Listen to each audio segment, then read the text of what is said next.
all that is just noise. No sanctions or insult from outside can ever tarnish the honor and integrity of Rwanda's defense and security forces. You can't kill the same person twice. If you try that, if you try it, you will be killed before the person you intend to kill be killed. You see us here, and those people who are saying nonsense from outside of the country. This whole country of Rwanda that you see here cannot be killed twice.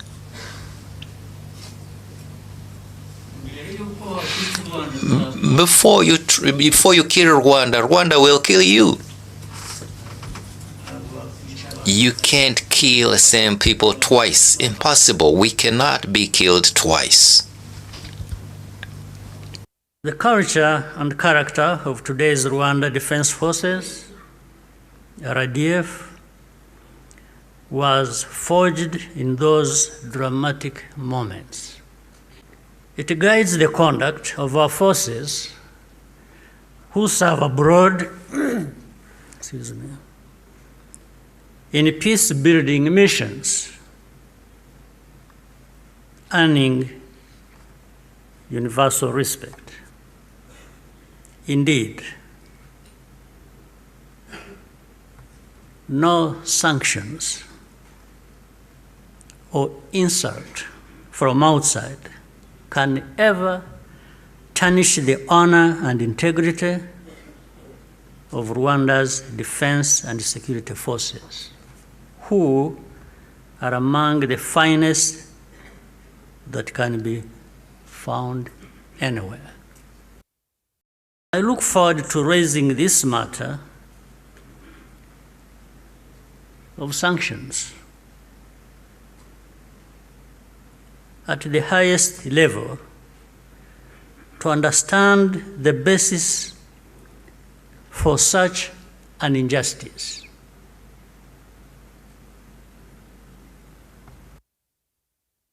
Rwandans understand the cost of tolerating extremism, and our central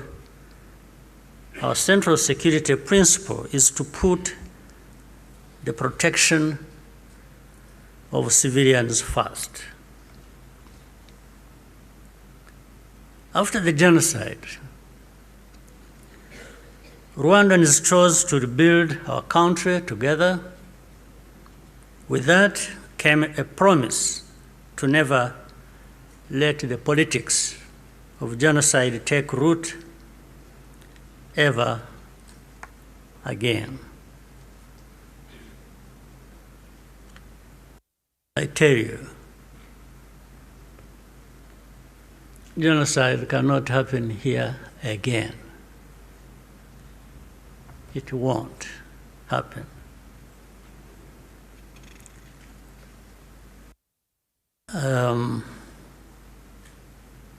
Even with those noises you hear in the region of people gathering from Europe, from wherever, and meeting in Kinshasa and bringing the son of Habyarimana and relatives and others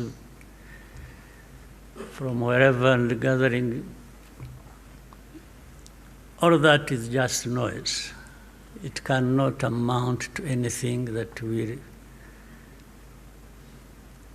happen here of that kind again. It cannot happen. And I'm saying this not just as a person. Along the way, Rwandans faced constant criticism and many attempts to twist our history. But the power we will always have is to use our minds to see the truth and our voices to speak up when something is not right. You can never silence us in whatever form. We must be clear about the dangers that remain. When the genocidal government collapsed in July 1994, the soldiers and the militia fled across the border into DRC, forcing millions of civilians along with them. Inside the camps, they organized into what is now known as FDLR and launched a sustained cross-border insurgency against Rwanda, claiming tens of thousands more lives. This was the period known as the Abacengezi insurgency, and the western border was only fully secured by the end of the 1990s through the combined efforts of our army and the brave residents of those areas. And since then, our defensive measures have been aimed at ensuring that such attacks can never again be made across our borders. This is not a problem that should be left to Rwanda alone. Doing so only rewards those behind the threats, while Rwanda is penalized for standing up for itself. Imagine a farmer whose field catches fire. At first, the flames are small. A few neighbors think it does not concern them.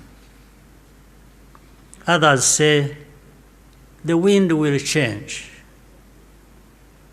and the fire will die out on its own. So they watch and wait. But the wind does not change. Meanwhile,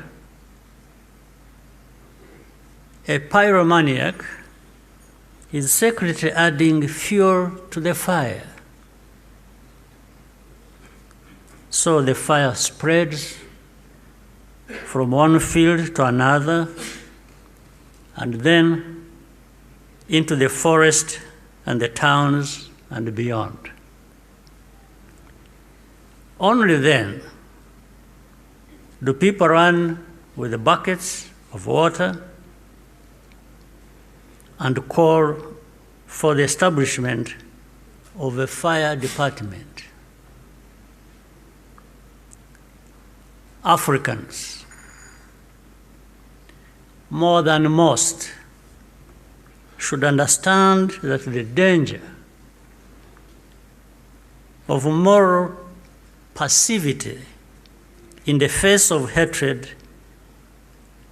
and violent extremism.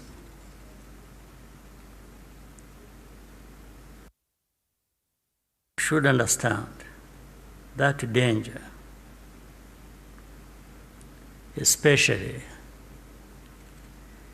in the face of hatred and violent extremism. Africans, more than most, we must be reminded by all this history. Today, our continent accounts for the majority of the world's active conflicts. In 1994, Africa's collective institutions also failed to respond. I say this because the call for African sovereignty, legitimate and necessary as it is,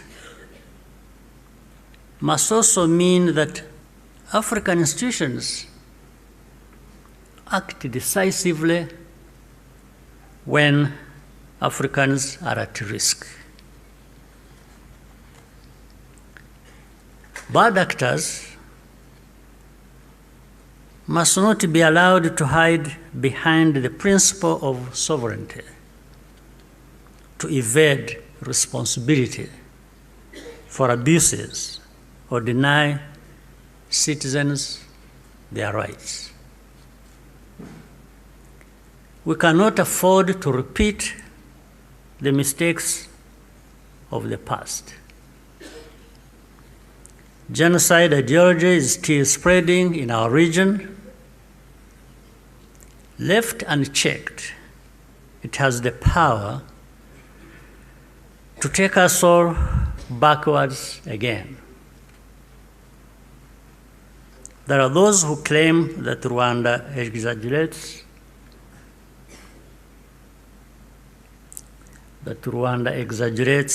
these concerns, or that we have ulterior motives. This is not only false, it exposes the deep cynicism that led to the tragedy we commemorate today. What sustains Rwanda today is the unity of Rwandans and the convictions that, like all people, we have the right to live in safety and dignity and at peace with all our neighbors. What we ask is for partners to join with us to fight extremism, rather than punishing Rwanda for defending itself. We owe future generations of Rwandans more than survival. They deserve to inherit a secure, united, and bold country and an integrated and confident Africa. We invite you to stand with us in remembrance and also in action. I thank you for your patience and kind attention. Over the years, CTV Uganda has impacted millions of people across the world through powerful, inspiring, and educational content. We have touched hearts, changed lives, supported the sick, reached out to the vulnerable, and most importantly, spread the gospel of Jesus Christ to people everywhere. Every single month, millions of viewers connect with us for daily news, daily faith, prayers, and meditation. Messages that bring hope, guidance, and encouragement in difficult times. But this mission is only possible because of supporters like you. Today, we invite you to be part of this life-changing journey. With a small donation to our work, you will receive daily faith messages, inspiring posts, and important updates delivered directly to your phone. Your support helps us continue charitable drives, create impactful content, and reach more people who need hope.